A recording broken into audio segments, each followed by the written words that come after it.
जय भोलेनाथ। आज की कथा में आप सभी भक्तों का हार्दिक स्वागत है। भगवान भोलेनाथ आपकी समस्त मनोकामनाओं को पूर्ण करें।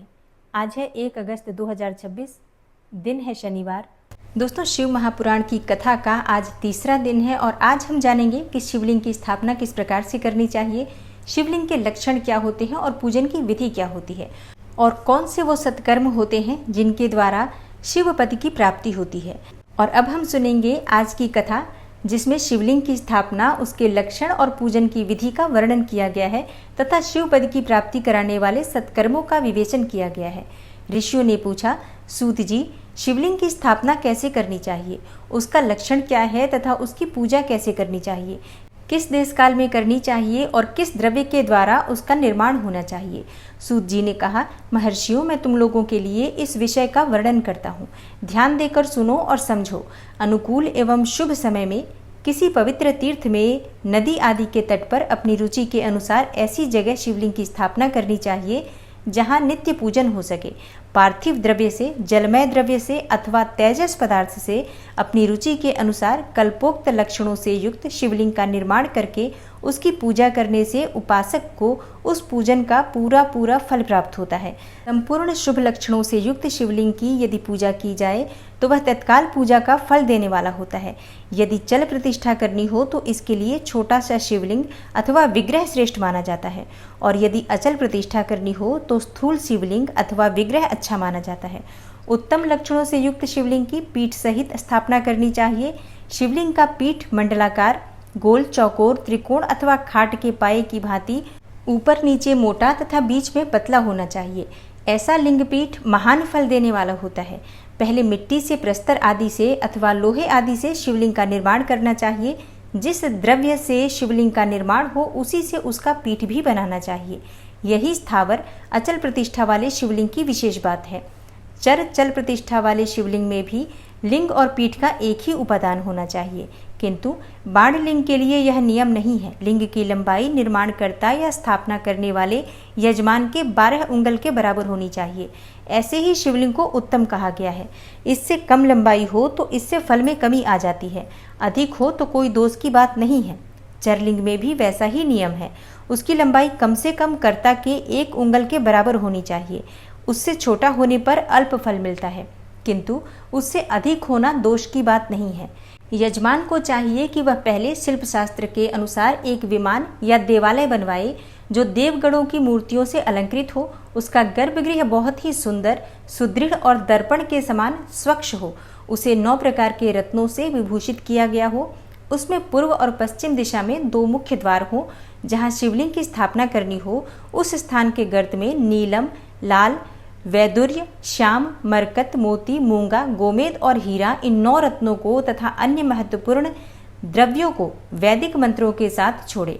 सद्योजात आदि 5 वैदिक मंत्रों द्वारा शिवलिंग का 5 स्थानों में क्रमशः पूजन करके अग्नि में भविष्य की अनेक आहुतियां दे और परिवार सहित मेरी पूजा करके गुरु स्वरूप आचार्य को धन से तथा भाई बंधुओं को मन चाही वस्तुओं से संतुष्ट करे। याचकों को जड़, सुवर्ण, गृह एवं भू संपत्ति तथा चेतन, गौ आदि वैभव प्रदान करे। स्थावर जंगम सभी जीवों को यत्नपूर्वक संतुष्ट करके एक गड्ढे में सुवर्ण तथा 9 प्रकार के रत्न भरकर सद्योजातादि वैदिक मंत्रों का उच्चारण करके परम कल्याणकारी महादेव जी का ध्यान करें। तत्पश्चात नाद घोष से युक्त महामंत्र ओमकार, ओम का उच्चारण करके उक्त गड्ढे में शिवलिंग की स्थापना करके उसे पीठ से संयुक्त करें। इस प्रकार पीठ युक्त शिवलिंग की स्थापना करके उसे नित्य लेप, दीर्घकाल तक टिके रहने वाले मसाले से जोड़कर स्थिर करें। इसी प्रकार वहां परम सुंदर वेर मूर्ति की भी स्थापना करनी चाहिए। सारांश यह है कि भूमि संस्कार आदि की सारी विधि जैसी लिंग प्रतिष्ठा के लिए कही गई है, वैसी ही वेर यानी मूर्ति की प्रतिष्ठा के लिए भी समझनी चाहिए। अंतर इतना ही है कि लिंग प्रतिष्ठा के लिए प्रणव मंत्र के उच्चारण का विधान है, परंतु वेर की प्रतिष्ठा पंचाक्षर मंत्र से करनी चाहिए। और जहाँ लिंग की प्रतिष्ठा हुई है वहाँ भी उत्सव के लिए बाहर सवारी निकालने आदि के निमित्त वेर यानी मूर्ति को रखना आवश्यक है। वेर को बाहर से भी लिया जा सकता है, उसे गुरुजनों से ग्रहण करें। बाह्य वेर वही लेने योग्य है जो साधु पुरुषों द्वारा पूजित हो। इस प्रकार लिंग में और वेर में भी की हुई महादेव जी की पूजा शिव पद प्रदान करने वाली होती है। स्थावर और जंगम के भेद से लिंग भी दो प्रकार का कहा गया है। वृक्ष लता आदि को स्थावर लिंग कहते हैं और कृमि कीट आदि को जंगम लिंग कहते हैं। स्थावर लिंग को सींचने आदि के द्वारा सेवा करनी चाहिए और जंगम लिंग को आहार एवं जल आदि देकर तृप्त करना उचित है। उन स्थावर जंगम जीवों को सुख पहुंचाने में अनुरक्त होना भगवान शिव का पूजन है, ऐसा विद्वान पुरुष मानते हैं। इस प्रकार से चराचर जीवों को ही भगवान शंकर का प्रतीक मानकर उनका पूजन करना चाहिए।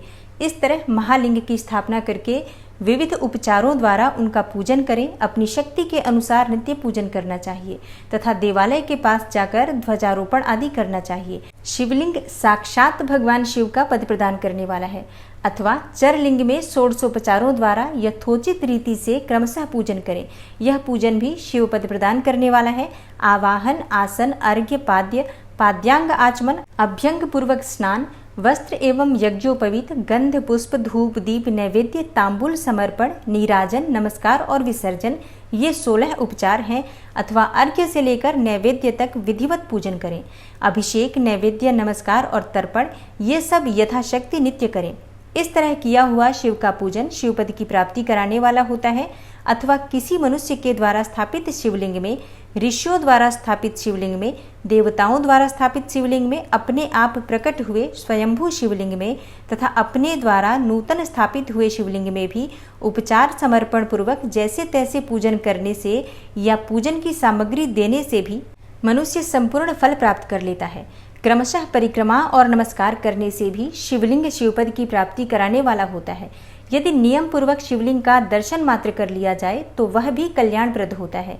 मिट्टी, आटा, गाय के गोबर, फूल, कनेर पुष्प, फल, गुड़, मक्खन, भस्म तथा अन्न से भी अपनी रुचि के अनुसार शिवलिंग बनाकर तदनुसार उसका पूजन करें अथवा प्रतिदिन 10,000 प्रणव मंत्र का जप करें अथवा दोनों संध्याओं के समय एक सहस्त्र प्रणव का जप किया करें। यह क्रम भी शिवपद की प्राप्ति कराने वाला है, ऐसा जानना चाहिए। जप काल में मकारांत प्रणव का उच्चारण मन की शुद्धि कराने वाला होता है। समाधि में मानसिक जप का विधान है तथा अन्य सब समय भी उपांशु जप ही करना चाहिए। नाद और बिंदु से युक्त ओमकार के उच्चारण को विद्वान पुरुष समान प्रणव कहते हैं। यदि प्रतिदिन आदर पूर्वक 10,000 पंचाक्षर मंत्र का जप किया जाए अथवा दोनों संध्याओं के समय एक सहस्त्र का ही जप किया जाए तो उसे शिवपद की प्राप्ति कराने वाला समझना चाहिए। ब्राह्मणों के लिए आदि में प्रणव से युक्त पंचाक्षर मंत्र अच्छा बताया गया है। कलश से किया हुआ स्नान, मंत्र की दीक्षा, मातृकाओं का न्यास, सत्य से पवित्र अंतःकरण वाला ब्राह्मण तथा ज्ञानी गुरु, इन सबको उत्तम माना गया है। द्विजों के लिए नमः शिवाय के उच्चारण का विधान है और द्विजेतरों के लिए अंत में नमः पद के प्रयोग की विधि है, अर्थात वे शिवाय नमः इस मंत्र का उच्चारण करें। स्त्रियों के लिए भी कहीं कहीं विधि पूर्वक नमोअंत उच्चारण का ही विधान है, अर्थात वे भी शिवाय नमः का ही जप करें। कोई ऋषि ब्राह्मण की स्त्रियों के लिए नमः पूर्वक शिवाय के जप की अनुमति देते हैं, अर्थात वे नमः शिवाय का जप करें। पंचाक्षर मंत्र का 5 करोड़ जप करके मनुष्य भगवान सदाशिव के समान हो जाता है। 1, 2, 3 अथवा 4 करोड़ का जप करने से क्रमशः ब्रह्मा, विष्णु, रुद्र तथा महेश्वर का पद प्राप्त होता है। अथवा मंत्र में जितने अक्षर हैं उनका पृथक पृथक 1 लाख जप करें अथवा समस्त अक्षरों का एक साथ ही जितने अक्षर हो उतने लाख जप करें। इस तरह के जप को शिवपद की प्राप्ति कराने वाला समझना चाहिए।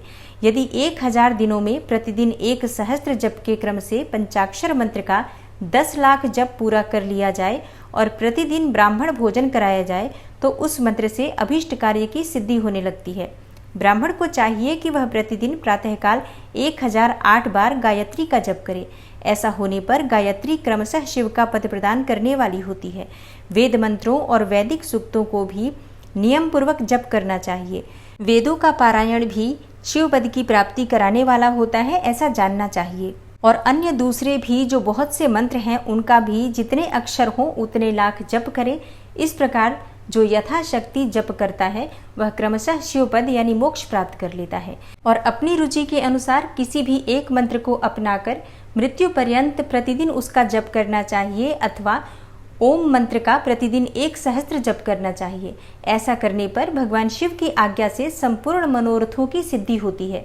जो मनुष्य भगवान शिव के लिए फुलवाड़ी या बगीचे आदि लगाता है तथा शिव के सेवा कार्य के लिए मंदिर में झाड़ने बुहारने आदि की व्यवस्था करता है, ऐसा मनुष्य इस पुण्य कर्म को करके शिव पद को प्राप्त कर लेता है। भगवान शिव के जो काशी आदि क्षेत्र हैं, उनमें भक्ति पूर्वक नित्य निवास करे, वह जड़ चेतन सभी को भोग और मोक्ष देने वाला होता है। अतः विद्वान पुरुष को भगवान शिव के क्षेत्र में आमरण निवास करना चाहिए। पुण्य क्षेत्र में स्थित बावड़ी, कुआं और पोखरे आदि को शिवगंगा समझना चाहिए। भगवान शिव का ऐसा ही वचन है। वहां स्नान, दान और जप करके मनुष्य भगवान शिव को प्राप्त कर लेता है। अतः मृत्यु पर्यंत शिव के क्षेत्र का आश्रय लेकर रहना चाहिए। जो शिव के क्षेत्र में अपने किसी मृत संबंधी का दाह दसाह, मासिक श्राद्ध, सपिंडीकरण अथवा वार्षिक श्राद्ध करता है अथवा कभी भी शिव के क्षेत्र में अपने पितरों को पिंड देता है, वह तत्काल सब पापों से मुक्त हो जाता है और अंत में शिव पद पाता है। अथवा शिव के क्षेत्र में 5, 7, 3 या 1 ही रात निवास कर ले। ऐसा करने से भी क्रमशः शिव पद की प्राप्ति होती है। लोक में अपने अपने वर्ण के अनुरूप सदाचार का पालन करने से भी मनुष्य शिव पद को प्राप्त कर लेता है। वर्णानुकूल आचरण से तथा भक्ति भाव से वह अपने सत्कर्म का अतिशय फल पाता है और कामना पूर्वक किए हुए अपने कर्म के अभीष्ट फल को शीघ्र ही पा लेता है। निष्काम भाव से किया हुआ सारा कर्म साक्षात शिवपद की प्राप्ति कराने वाला होता है। दिन के 3 विभाग होते हैं, प्रातः, मध्याह्न और सायाह्न। इन तीनों में क्रमशः एक एक प्रकार के कर्म का संपादन किया जाता है। प्रातः काल को शास्त्र विहित नित्य कर्म के अनुष्ठान का समय जानना चाहिए। मध्याह्न काल सकाम कर्म के लिए उपयोगी है तथा सायं काल शांति कर्म के उपयुक्त है, ऐसा जानना चाहिए। इसी प्रकार रात्रि में भी समय का विभाजन किया गया है। रात के 4 प्रहरों में से जो बीच के 2 प्रहर होते हैं, उन्हें निशीथ काल कहा गया है। विशेषतः उसी काल में की हुई भगवान शिव की पूजा अभीष्ट फल को देने वाली होती है। ऐसा जानकर कर्म करने वाला मनुष्य यथोक्त फल का भागी होता है। विशेषतः कलयुग में कर्म से ही फल की सिद्धि होती है। अपने अपने अधिकार के अनुसार ऊपर कहे गए किसी भी कर्म के द्वारा शिवाराधन करने वाला पुरुष यदि सदाचारी है और पाप से डरता है, तो वह उन कर्मों का पूरा फल अवश्य प्राप्त कर लेता है। ऋषियों ने कहा, सूत जी, पुण्य क्षेत्र कौन कौन से होते हैं जिनका आश्रय लेकर सभी स्त्री पुरुष शिवपद प्राप्त कर ले, हमें यह संक्षेप में बताइए। तब सूत जी बोले, विद्वान एवं बुद्धिमान महर्षियों, मोक्षदायक शिव क्षेत्रों का वर्णन सुनो। तत्पश्चात मैं लोक रक्षा के लिए शिव संबंधी आगमों का वर्णन करूंगा। पर्वत, वन और कानूनों सहित इस पृथ्वी का विस्तार 50 करोड़ योजन है। भगवान शिव की आज्ञा से पृथ्वी संपूर्ण जगत को धारण करके स्थित है। भगवान शिव ने भूतल पर विभिन्न स्थानों में वहां के निवासियों को कृपा पूर्वक मोक्ष देने के लिए शिव क्षेत्र का निर्माण किया है। कुछ क्षेत्र ऐसे हैं जिन्हें देवताओं तथा महर्षियों ने अपना वास स्थान बनाकर अनुग्रहित किया है, इसलिए उनमें तीर्थत्व प्रकट हो गया है। तथा अन्य बहुत से तीर्थ क्षेत्र ऐसे हैं जो लोगों की रक्षा के लिए स्वयं प्रादुर्भूत हुए हैं। तीर्थ और क्षेत्र में जाने पर मनुष्य को सदा स्नान, दान और जप आदि करना चाहिए, अन्यथा वह रोग, दरिद्रता तथा मूकता आदि से दोषों का भागी होता है। जो मनुष्य इस भारतवर्ष के भीतर मृत्यु को प्राप्त होता है, वह अपने पुण्य कर्म के फल से ब्रह्मलोक में वास करके पुण्यक्षय के पश्चात पुनः मनुष्य योनि में ही जन्म लेता है। पापी मनुष्य पाप करके दुर्गति में ही पड़ता है। और हे ब्राह्मणों, पुण्य क्षेत्र में अगर पाप कर्म किया जाए तो वह और भी दृढ़ हो जाता है। अतः पुण्य क्षेत्र में निवास करते समय सूक्ष्म से सूक्ष्म अथवा थोड़ा सा भी पाप न करें। सिंधु और शतद्रु यानी सतलुज नदी के तट पर बहुत से पुण्य क्षेत्र हैं। सरस्वती नदी परम पवित्र और 60 मुख वाली कही गई है, अर्थात उसकी 60 धाराएं हैं। विद्वान पुरुष सरस्वती के उन धाराओं के तट पर निवास करें तो वह क्रमशः ब्रह्मपद को पा लेता है। हिमालय पर्वत से निकली हुई पुण्य सलीला गंगा 100 मुख वाली नदी है। उसके तट पर काशी, प्रयाग आदि अनेक पुण्य क्षेत्र हैं। वहां मकर राशि के सूर्य होने पर गंगा की तटभूमि पहले से भी अधिक प्रशस्त एवं पुण्यदायक हो जाती है। सोनभद्र नदी की 10 धाराएं हैं। वह बृहस्पति के मकर राशि में आने पर अत्यंत पवित्र तथा अभिष्ट फल देने वाला हो जाता है। उस समय वहां स्नान और उपवास करने से विनायक पद की प्राप्ति होती है। पुण्य सलीला महानदी नर्मदा के 24 मुख हैं यानी स्रोत हैं। उसमें स्नान तथा उसके तट पर निवास करने से मनुष्य को वैष्णव पद की प्राप्ति होती है। तमसा के 12 तथा रेवा के 10 मुख हैं। परम पुण्यमयी गोदावरी के 21 मुख बताए गए हैं। वह ब्रह्म हत्या तथा गोवध के पाप को भी नाश करने वाली एवं रुद्रलोक देने वाली है। कृष्णवेणी नदी का जल बड़ा पवित्र है। वह नदी समस्त पापों का नाश करने वाली है। उसके 18 मुख बताए गए हैं तथा वह विष्णु लोक प्रदान करने वाली है। तुंगभद्रा के 10 मुख हैं। वह ब्रह्मलोक देने वाली है। पुण्य सलीला सुवर्ण मुखरी के 9 मुख कहे गए हैं। ब्रह्मलोक से लौटे हुए जीव उसी के तट पर जन्म लेते हैं।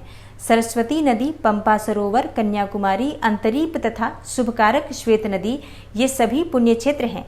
इनके तट पर निवास करने से इंद्रलोक की प्राप्ति होती है।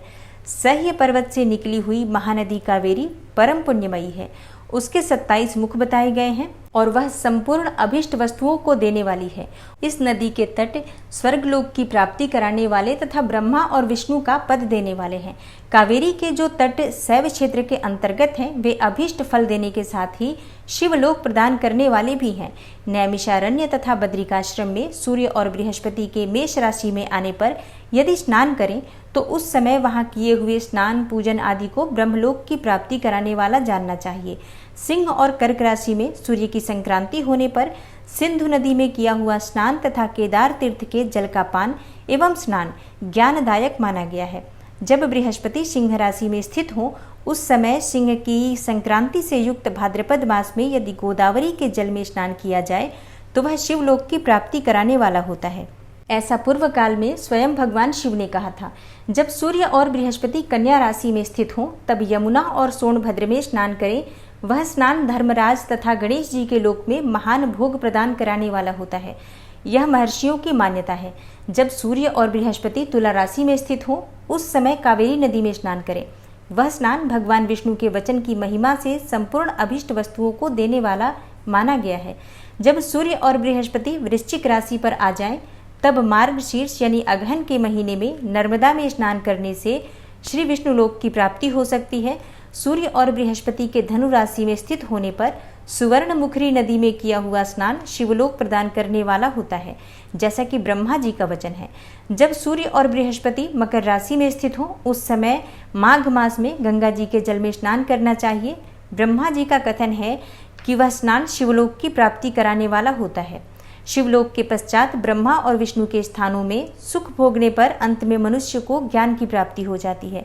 माघ मास में तथा सूर्य के कुंभ राशि में स्थित होने पर फाल्गुन मास में गंगा जी के तट पर किया हुआ श्राद्ध, पिंडदान अथवा तिलोदक दान पिता और नाना दोनों कुलों के पितरों को अनेक पीढ़ियों का उद्धार कराने वाला माना गया है।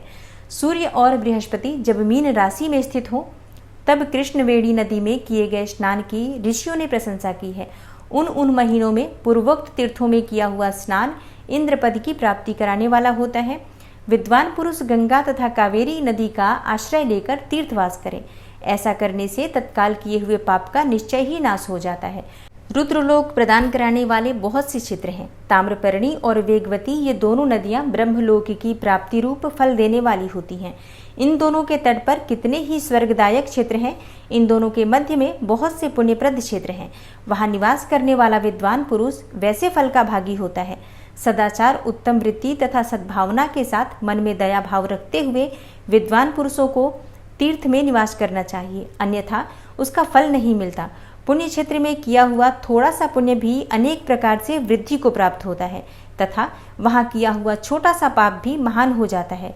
यदि पुण्य क्षेत्र में रहकर ही जीवन बिताने का निश्चय हो तो उस पुण्य संकल्प से उसका पहले का सारा पाप तत्काल नष्ट हो जाएगा, क्योंकि पुण्य को ऐश्वर्यदायक कहा गया है। ब्राह्मणों, तीर्थवास जनित पुण्य कायिक, वाचिक और मानसिक सारे पापों का नाश कर देता है। तीर्थ में किया हुआ मानसिक पाप वज्रलेप हो जाता है और कई कल्पों तक पीछा नहीं छोड़ता।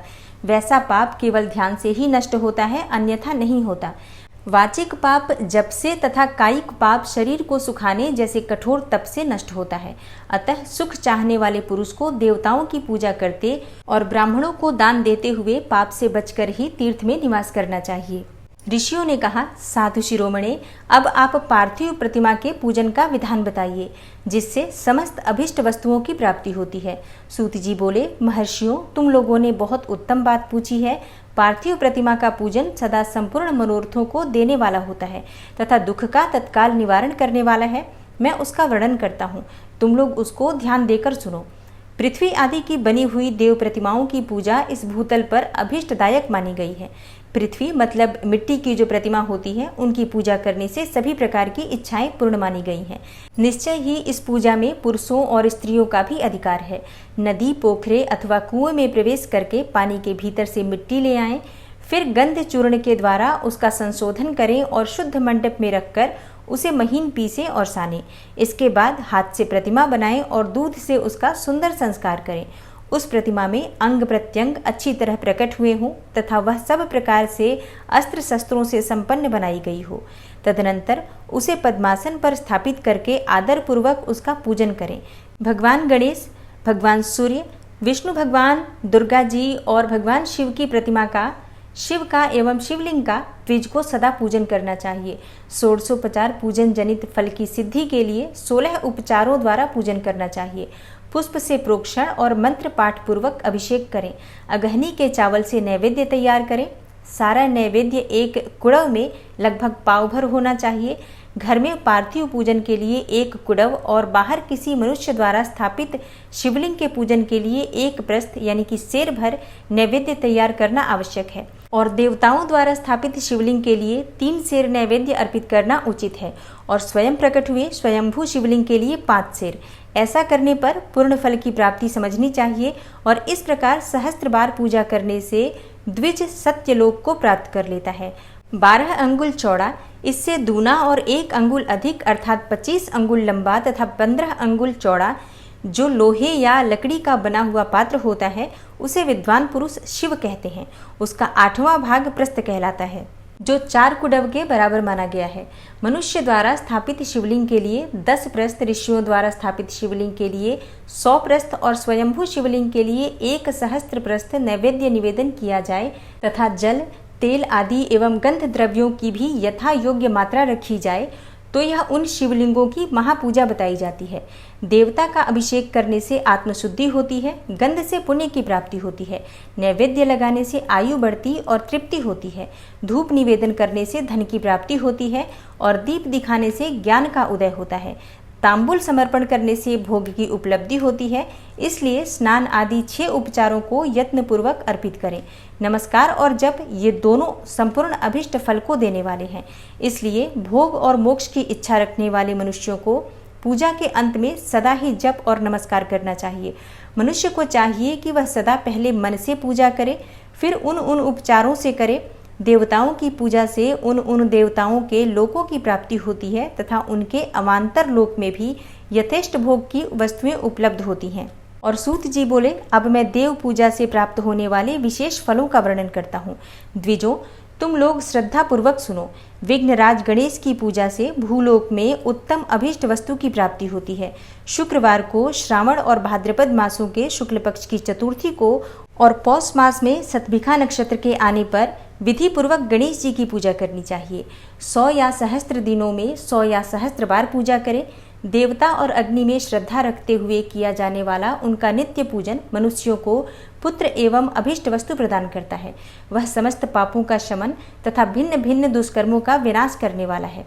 विभिन्न वारों में की हुई शिव आदि की पूजा को आत्मशुद्धि प्रदान करने वाली समझना चाहिए।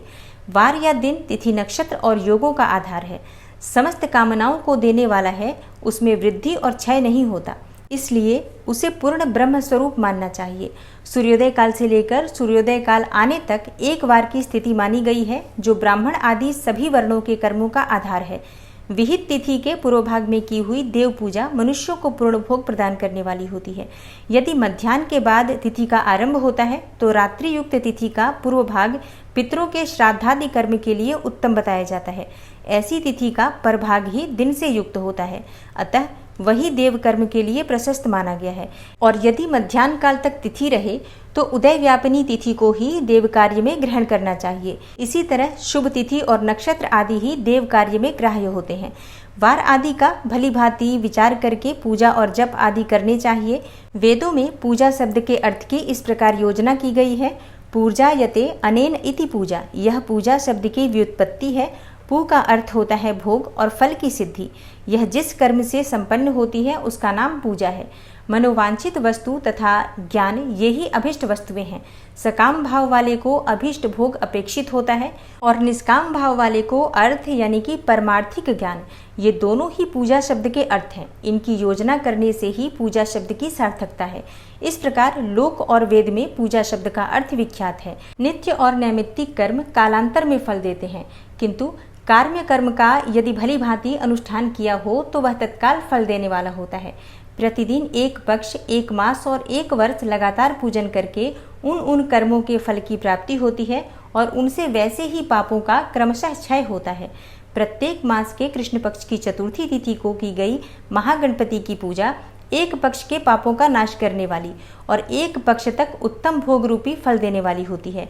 चैत्र मास में चतुर्थी को की हुई पूजा एक मास तक किए गए पूजन का फल देने वाली होती है और जब सूर्य सिंह राशि पर स्थित हो उस समय भाद्रपद मास की चतुर्थी को की हुई गणेश जी की पूजा एक वर्ष तक मनोवांछित भोग प्रदान करने वाली होती है, ऐसा जानना चाहिए। श्रावण मास के रविवार को हस्त नक्षत्र से युक्त सप्तमी तिथि को तथा माघ शुक्ला सप्तमी को भगवान सूर्य का पूजन करना चाहिए। ज्येष्ठ तथा भाद्रपद मासों के बुधवार को श्रवण नक्षत्र से युक्त द्वादशी तिथि को तथा केवल द्वादशी को भी किया गया भगवान विष्णु का पूजन अभीष्ट संपत्ति को देने वाला माना गया है। श्रावण मास में की जाने वाली श्री हरि की पूजा अभीष्ट मनोरथ और आरोग्य प्रदान करने वाली होती है।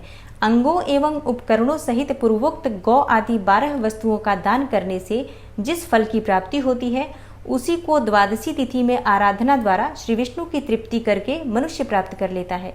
जो द्वादशी तिथि को भगवान विष्णु के 12 नामों द्वारा तथा 12 ब्राह्मणों का षोडशोपचार पूजन करता है वह उनकी प्रसन्नता प्राप्त कर लेता है।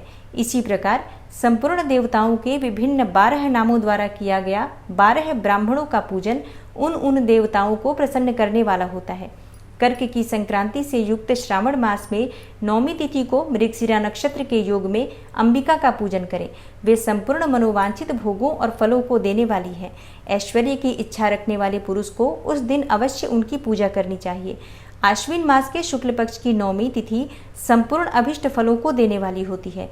उसी मास के कृष्ण पक्ष की चतुर्दशी को यदि रविवार पड़ा हो तो उस दिन का महत्व विशेष बढ़ जाता है। उसके साथ ही यदि आर्द्रा और महार्द्रा सूर्य संक्रांति से युक्त आर्द्रा का योग हो तो उक्त अवसरों पर की हुई शिव पूजा का विशेष महत्व माना गया है। माघ कृष्णा चतुर्दशी को की हुई शिव जी की पूजा संपूर्ण अभिष्ट फलों को देने वाली होती है। वह मनुष्यों की आयु बढ़ाती है, मृत्यु कष्ट को दूर हटाती है और समस्त सिद्धियों की प्राप्ति कराती है। ज्येष्ठ मास में चतुर्दशी को यदि महा आर्द्रा का योग हो अथवा मार्गशीर्ष में किसी भी तिथि को यदि आर्द्रा नक्षत्र हो तो ऐसे अवसर पर विभिन्न वस्तुओं की बनी हुई मूर्ति के रूप में शिव की जो 16 उपचारों से पूजा करता है उस पुण्यात्मा के चरणों के दर्शन करना चाहिए। भगवान शिव की पूजा मनुष्यों को भोग और मोक्ष देने वाली है, ऐसा जानना चाहिए। कार्तिक मास में प्रत्येक वार और तिथि आदि में महादेव जी का पूजन विशेष महत्व होता है। कार्तिक मास आने पर विद्वान पुरुष दान, तप, होम, जप और नियम आदि के द्वारा समस्त देवताओं का षोडशोपचार से यदि पूजन करे तो उस पूजन में देव प्रतिमा, ब्राह्मण तथा मंत्रों का उपयोग आवश्यक है। ब्राह्मणों को भोजन कराने से भी वह पूजा कर्म संपन्न होता है। पूजा करने वाले व्यक्ति को चाहिए कि वह कामनाओं को त्याग कर पीड़ा रहित यानी कि शांत होकर देवाराधन में तत्पर रहे। कार्तिक मास में देवताओं का यजन पूजन समस्त भोगों को देने वाला, व्याधियों को हर लेने वाला तथा भूतों और ग्रहों का विनाश करने वाला है। कार्तिक मास के रविवार को भगवान सूर्य की पूजा करने वाले और तेल तथा सूती वस्त्र देने से मनुष्यों के कोढ़ आदि रोगों का नाश होता है। हरे, काली मिर्च, वस्त्र और खीरा आदि का दान ब्राह्मणों की प्रतिष्ठा करने से क्षय के रोग का नाश होता है। दीप और सरसों के दान से मिर्गी का रोग मिट जाता है। कृतिका नक्षत्र से युक्त सोमवारों को किया हुआ शिव जी का पूजन मनुष्यों के महान दारिद्र्य को मिटाने वाला और संपूर्ण संपत्तियों को देने वाला है। घर की आवश्यक सामग्रियों के साथ गृह और क्षेत्र आदि का दान करने से भी उक्त फल की प्राप्ति होती है। कृतिका युक्त मंगलवारों को श्री स्कंद का पूजन करने से तथा दीपक एवं घंटा आदि का दान देने से मनुष्यों को शीघ्र ही वाक सिद्धि प्राप्त हो जाती है। उनके मुंह से निकली हुई हर एक बात सत्य होती है। कृतिका युक्त बुधवारों को किया हुआ श्री विष्णु का यजन तथा दही भात का दान मनुष्यों को उत्तम संतान की प्राप्ति कराने वाला होता है। कृतिका युक्त गुरुवारों को धन से ब्रह्मा जी का पूजन तथा मधु, सोना और घी का दान करने से मनुष्यों के भोग वैभव की वृद्धि होती है। कृतिका युक्त शुक्रवारों को गजानन गणेश जी की पूजा करने से तथा गंध पुष्प एवं अन्न का दान करने से मानवों के भोग्य पदार्थों की वृद्धि होती है। उस दिन सोना चांदी आदि का दान करने से बंध्या को भी उत्तम पुत्र की प्राप्ति होती है। कृतिका युक्त शनिवारों को दिक्पालों की वंदना, दिग्गजों, नागों और सेतुपालों का पूजन, त्रिनेत्रधारी रुद्र, पापहारी विष्णु तथा ज्ञानदाता ब्रह्मा का आराधन करना चाहिए और धन्वंतरी एवं दोनों अश्विनी कुमारों का पूजन करने से रोग, दुर्मृत्यु एवं अकाल मृत्यु का निवारण होता है। नमक, लोहा, तेल और उड़द आदि का, त्रिकटु, सोंठ, पीपल और गोल मिर्च, फल, गंध और जल आदि का तथा घृत आदि द्रव पदार्थों का और सुवर्ण, मोती आदि कठोर वस्तुओं का भी दान देने से स्वर्गलोक की प्राप्ति होती है। इनमें से नमक आदि का मान कम से कम 1 प्रस्त यानी 1 सेर होना चाहिए और सुवर्ण आदि का मान कम से कम 1 पल होना चाहिए।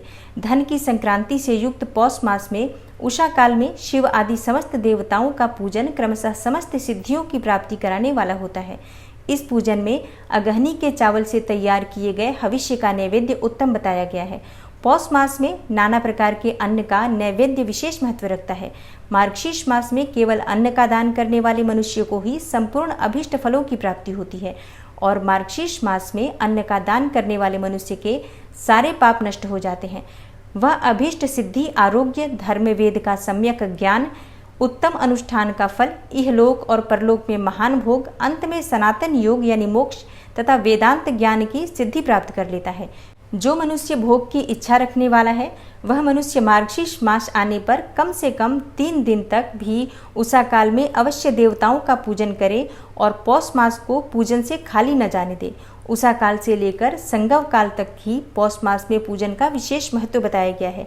पौष मास में पूरे महीने भर जितेंद्रिय और निराहार रहकर द्विज अगर प्रातः काल से मध्याह्न काल तक वेद माता गायत्री का जप करता है और उसके बाद रात को सोने के समय तक पंचाक्षर आदि मंत्रों का जप करता है तो ऐसा करने वाला ब्राह्मण ज्ञान पाकर शरीर छूटने के बाद मोक्ष प्राप्त कर लेता है। द्विजेतर नर नारियों को त्रिकाल स्नान और पंचाक्षर मंत्र के ही निरंतर जप से विशुद्ध ज्ञान प्राप्त हो जाता है। इष्ट मंत्रों का सदा जप करने से बड़े पापों का भी नाश हो जाता है। सारा चराचर जगत बिंदु नाद स्वरूप है। बिंदु शक्ति है और नाद शिव। इस तरह यह जगत शिव शक्ति का ही स्वरूप है। नाद बिंदु का और बिंदु इस जगत का आधार है। ये बिंदु और नाद, शक्ति और शिव संपूर्ण जगत के आधार रूप से स्थित हैं। बिंदु और नाद से युक्त सब कुछ शिव स्वरूप है क्योंकि वही सबका आधार है। आधार में ही आधेय का समावेश अथवा लय होता है। यही सकलीकरण है। इस सकलीकरण की स्थिति से ही सृष्टि काल में जगत का प्रादुर्भाव होता है, इसमें संशय नहीं है। शिवलिंग बिंदु नाद स्वरूप है, अतः उसे जगत का कारण बताया जाता है। बिंदु देव है और नाद शिव, इन दोनों का संयुक्त रूप ही शिवलिंग कहलाता है। अतः जन्म के संकट से छुटकारा पाने के लिए शिवलिंग की पूजा करनी चाहिए। बिंदु रूपा देवी उमा माता है और नाद स्वरूप भगवान शिव पिता। इन माता पिता के पूजित होने से परमानंद की ही प्राप्ति होती है।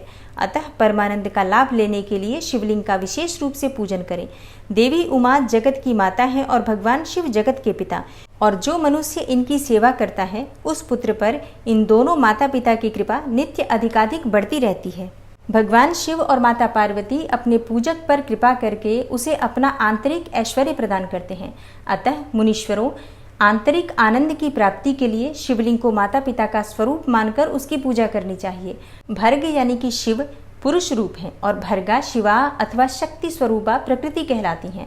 अव्यक्त आंतरिक अधिष्ठान रूप गर्भ को पुरुष कहते हैं और सुव्यक्त आंतरिक अधिष्ठानभूत गर्भ को प्रकृति। पुरुष आदि गर्भ है। वह प्रकृति रूप गर्भ से युक्त होने के कारण गर्भवान है, क्योंकि वही प्रकृति का जनक है। प्रकृति में जो पुरुष का संयोग होता है यही पुरुष से उसका प्रथम जन्म कहलाता है। अव्यक्त प्रकृति से महतत्व आदि के क्रम से जो जगत का व्यक्त होना है यही उस प्रकृति का द्वितीय जन्म कहलाता है। जीव पुरुष से ही बारंबार जन्म और मृत्यु को प्राप्त होता है। माया द्वारा अन्य रूप से प्रकट किया जाना ही उसका जन्म कहलाता है। जीव का शरीर जन्मकाल से ही जीर्ण 6 भाव विकारों से युक्त होने लगता है, इसलिए उसे जीव संज्ञा दी गई है। जो जन्म लेता है और विविध पासों द्वारा तनाव बंधन में पड़ता है उसका नाम जीव है। जन्म और बंधन जीव शब्द का अर्थ ही है। अतः जन्म मृत्यु रूपी बंधन की निवृत्ति के लिए जन्म के अधिष्ठान भूत मातृ पितृ स्वरूप शिवलिंग का पूजन करना चाहिए। गाय का दूध, गाय का दही और गाय का घी, इन तीनों को पूजन के लिए शहद और शक्कर के साथ पृथक पृथक भी रखें और इन सबको मिलाकर सम्मिलित रूप से पंचामृत भी तैयार कर लें। इनके द्वारा शिवलिंग का अभिषेक एवं स्नान कराएं। फिर गाय के दूध और अन्न के मेल से नैवेद्य तैयार करके प्रणव मंत्र के उच्चारण पूर्वक उसे भगवान शिव को अर्पित करें। संपूर्ण प्रणव को ध्वनिलिंग कहा जाता है और स्वयंभू लिंग नाद स्वरूप होने के कारण नादलिंग कहा जाता है। यंत्र या अर्घा बिंदु स्वरूप होने के कारण बिंदुलिंग के रूप में विख्यात है। उसमें अचल रूप से प्रतिष्ठित जो शिवलिंग है वह मकार स्वरूप है, इसलिए मकारलिंग कहलाता है। सवारी निकालने आदि के लिए जो चरलिंग होता है वह उकार स्वरूप होने से उकारलिंग कहा गया है तथा पूजा की दीक्षा देने वाले जो गुरु या आचार्य हैं उनका विग्रह आकार का प्रतीक होने से अकारलिंग माना गया है। इस प्रकार आकार, उकार, मकार, बिंदु, नाद और ध्वनि के रूप में लिंग के 6 भेद हैं और इन 6 लिंगों की नित्य पूजा करने से साधक जीवन मुक्त हो जाता है, इसमें संशय नहीं है। जय भोलेनाथ। आज की कथा का यहीं पर समापन करती हूँ। इसके आगे का अध्याय आप सुनेंगे कल की कथा में। वीडियो पसंद आई हो तो वीडियो को लाइक कीजिए, शेयर कीजिए और चैनल पर पहली बार आए हैं तो सब्सक्राइब करके बेल आइकन को ज़रूर प्रेस कर लीजिए ताकि आने वाली सभी वीडियोज़ की नोटिफिकेशन आपको सही समय पर प्राप्त हो। मिलती हूँ मैं आपसे अगली वीडियो में, तब तक के लिए जय श्री राधे।